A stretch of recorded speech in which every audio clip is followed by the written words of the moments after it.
Everybody experiences some kind of loss, some kind of tragedy in their lifetime. And because my husband died on 9/11 doesn't make it any more tragic, any more terrible. It's just something that happened publicly, and we've had to grieve publicly. And in some ways, it's cathartic because come September 11th, we know people remember what happened.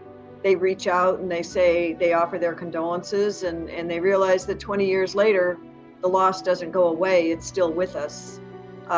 Whereas if he died, of a heart attack or a car accident or something, the anniversary of his death would just slip by, except with the people that knew us well. And so it's difficult and it's cathartic at the same time. It's very difficult to explain.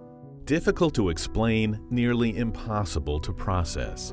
No one chooses to go through loss, but Coombs did choose how she would go through it. She chose to make a difference and to lend a helping hand to anyone struggling with loss.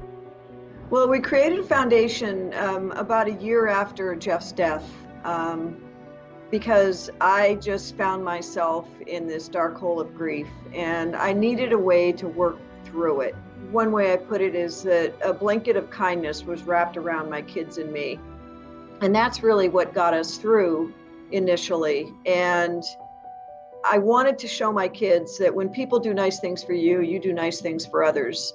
Coombs' private grief was suffered in a most public way, pushing her into a role she never expected but has chosen to embrace. So we created the Jeff Coombs Memorial Foundation, which would help families in Massachusetts who were having a hard time financially because of death, illness, job loss, divorce, things beyond their control. So in the past 20 years, we've raised and distributed well over $1 million. So people ask me all the time, how do you do what you do?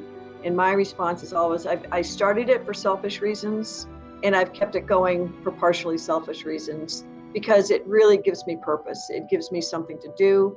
It gives my kids, who are now adults, gives them an opportunity to help others, and certainly gives young people in our town an opportunity to pay it forward and see the good that can come from a tragedy. People will reach out to me and say, so-and-so just lost a family member. Can you talk to them? Can you just help them through and let them know that although now they can't see what's on the other side, they know that in a couple of years, they will be in a better place.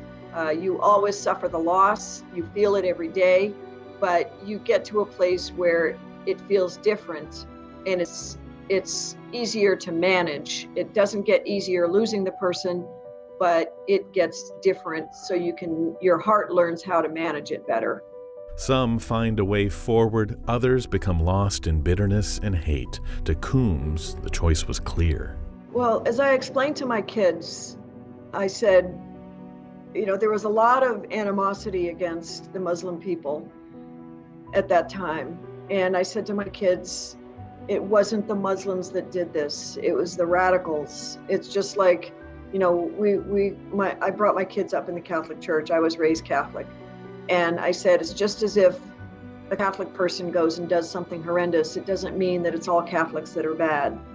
And I wanted my kids to know that anger, it's okay to feel anger on occasion, but to harbor the anger and to feel angry all the time and to feel like, it was directed at us, or just to feel bitter, is not going to help us at all in our healing. We need to let the anger out that we did feel, yes, but it wouldn't do us any good to always feel angry and to always feel like, our lives are cheated, because there's a lot of people in our situation. 20 years is a long time. It's not something you get over. It's something you work through, and you find a way to live happily in spite of it and without them, because you have to, not because you want to. So we live every day, with intention. We try to do as much good as we can, because that's the kind of person Jeff was. And working with Project 351, the youth service organization, we work with them, they work with us to keep 9/11 as a National Day of Service. focusing the kids on service-oriented programs and why it's so important to give back to their communities. We want the day to not be remembered for the horror and devastation that it called, for the hatred that caused it, but we want it to be remembered for the people who died, the heroes that came from that day, and for the kindness that not only served my family and helped us through, but for the kindness that circulated across the country.